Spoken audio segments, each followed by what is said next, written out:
He fancied that these two forms were looking at the sea. Doubtless these strange gravediggers had heard his cry.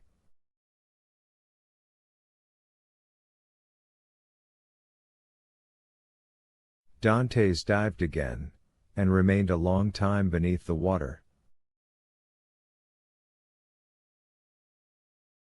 This was an easy feat to him, for he usually attracted a crowd of spectators in the bay before the lighthouse at Marseille when he swam there, and was unanimously declared to be the best swimmer in the port.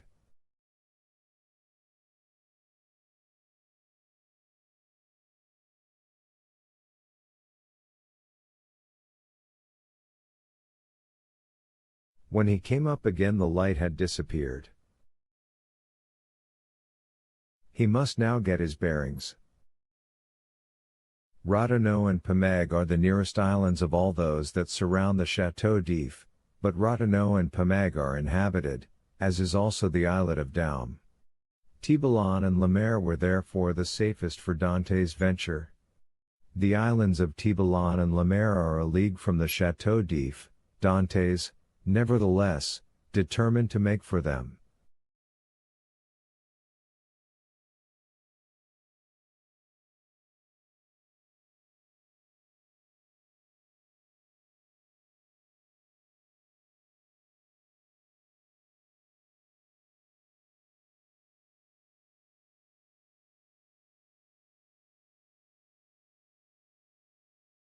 But how could he find his way in the darkness of the night? At this moment he saw the light of Planier, gleaming in front of him like a star.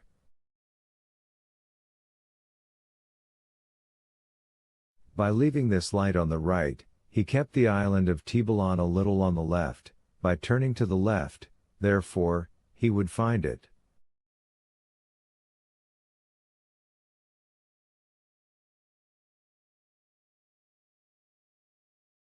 But, as we have said, it was at least a league from the Château d'If to this island.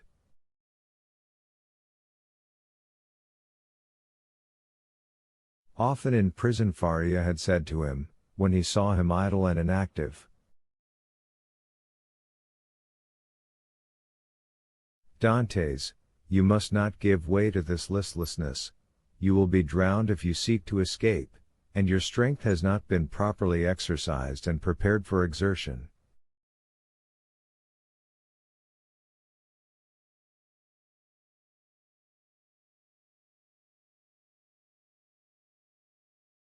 These words rang in Dantes' ears, even beneath the waves.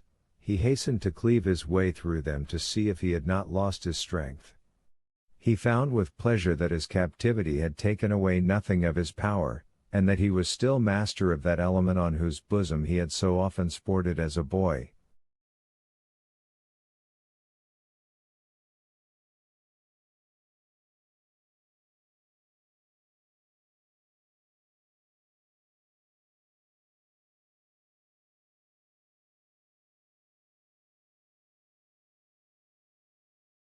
Fear, that relentless pursuer, clogged Dantes' efforts.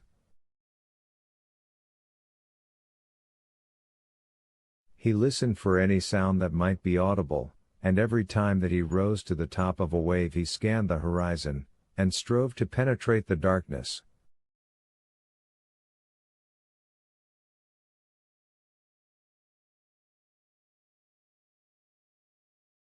He fancied that every wave behind him was a pursuing boat, and he redoubled his exertions, increasing rapidly his distance from the chateau, but exhausting his strength.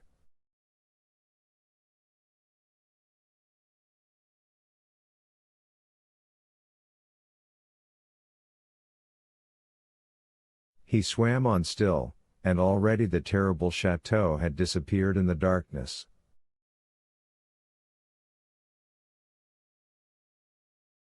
He could not see it, but he felt its presence.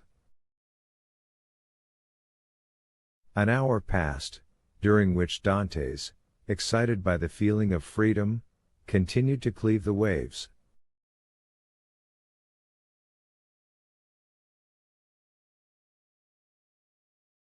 "Let us see," said he, I have swum above an hour, but as the wind is against me, that has retarded my speed.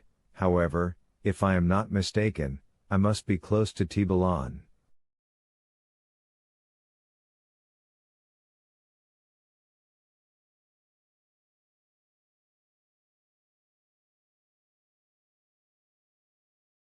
But what if I were mistaken? A shudder passed over him. He sought to tread water, in order to rest himself, but the sea was too violent, and he felt that he could not make use of this means of recuperation.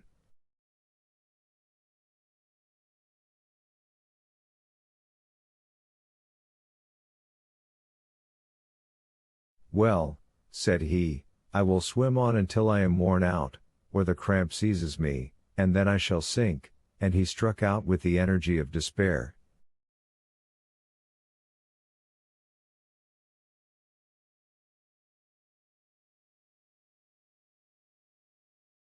Suddenly the sky seemed to him to become still darker and more dense, and heavy clouds seemed to sweep down towards him. At the same time he felt a sharp pain in his knee.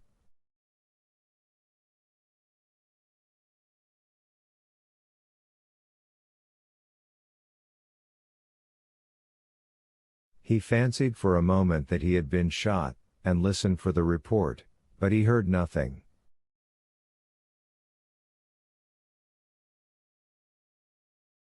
Then he put out his hand, and encountered an obstacle, and with another stroke knew that he had gained the shore.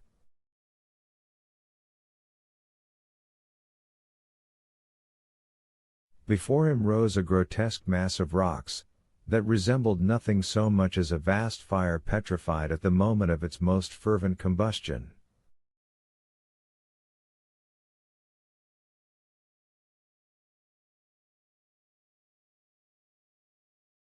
It was the island of Tibulan.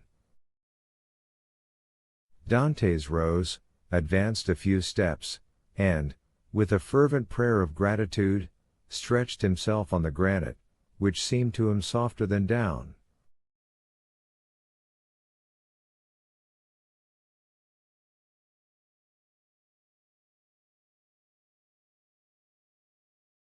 Then, in spite of the wind and rain, he fell into the deep, sweet sleep of utter exhaustion.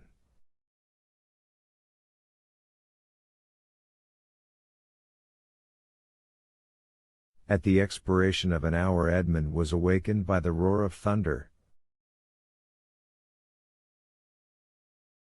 The tempest was let loose and beating the atmosphere with its mighty wings.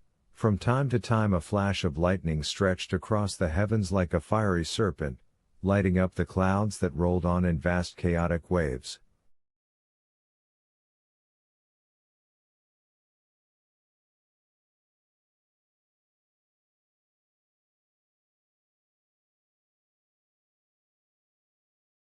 Dantes had not been deceived. He had reached the first of the two islands, which was, in fact, Tibulan.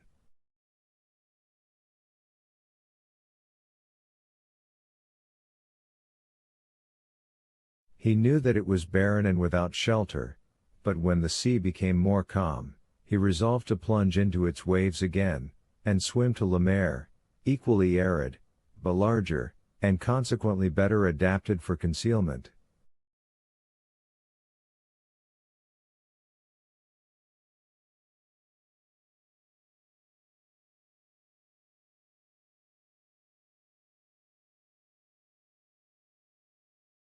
An overhanging rock offered him a temporary shelter, and scarcely had he availed himself of it when the tempest burst forth in all its fury.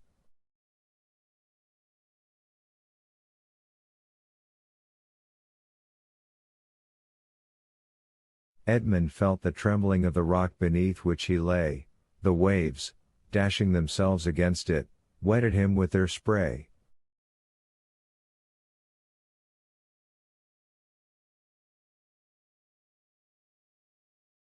He was safely sheltered, and yet he felt dizzy in the midst of the warring of the elements and the dazzling brightness of the lightning.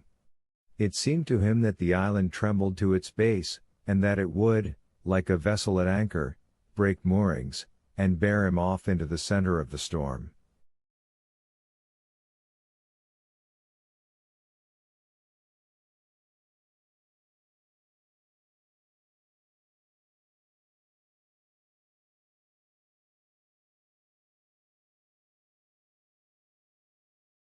He then recollected that he had not eaten or drunk for 24 hours. He extended his hands, and drank greedily of the rainwater that had lodged in a hollow of the rock.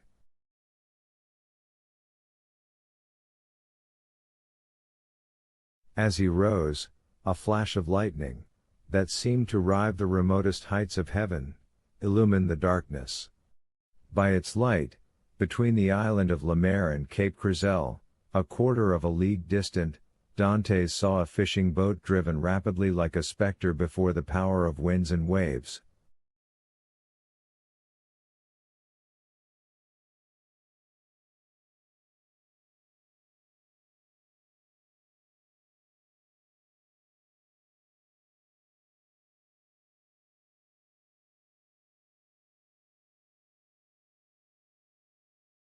A second after, he saw it again, approaching with frightful rapidity.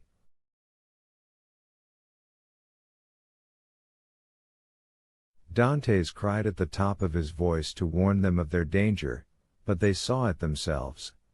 Another flash showed him 4 men clinging to the shattered mast and the rigging, while a 5th clung to the broken rudder.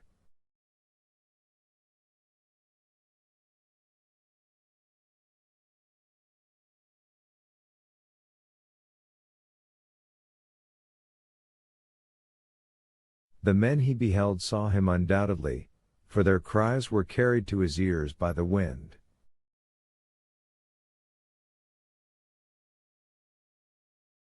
Above the splintered mast a sail rent to tatters was waving. Suddenly the ropes that still held it gave way, and it disappeared in the darkness of the night like a vast seabird.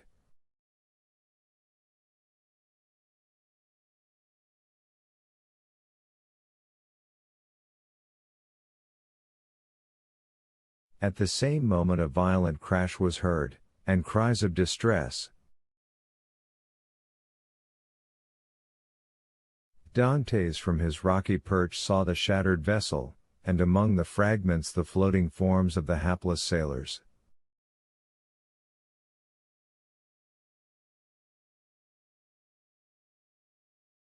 Then all was dark again. Dantes ran down the rocks at the risk of being himself dashed to pieces.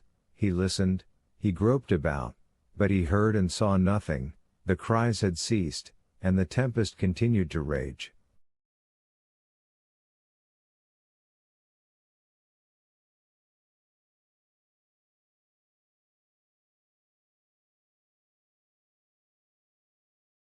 By degrees the wind abated, vast grey clouds rolled towards the west, and the blue firmament appeared studded with bright stars.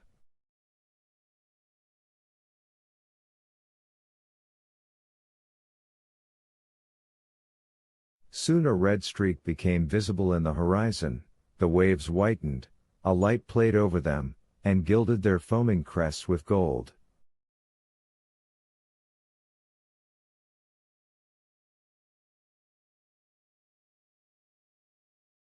It was day. Dantes stood mute and motionless before this majestic spectacle, as if he now beheld it for the first time, and indeed since his captivity in the Château d'If he had forgotten that such scenes were ever to be witnessed.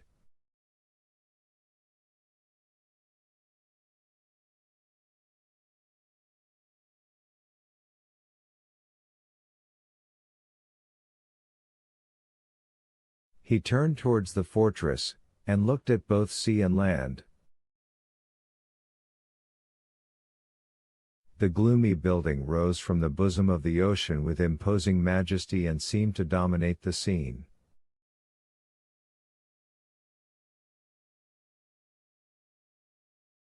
It was about 5 o'clock. The sea continued to get calmer.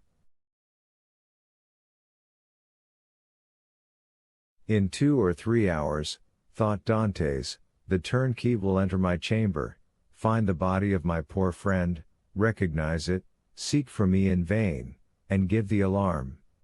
Then the tunnel will be discovered, the men who cast me into the sea and who must have heard the cry I uttered, will be questioned.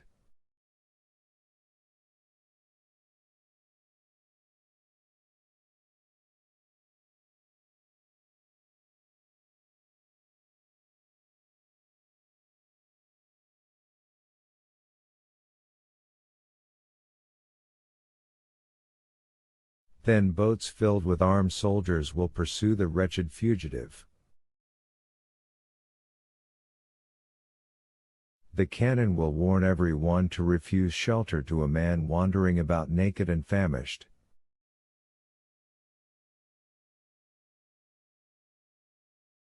The police of Marseille will be on the alert by land, whilst the governor pursues me by sea.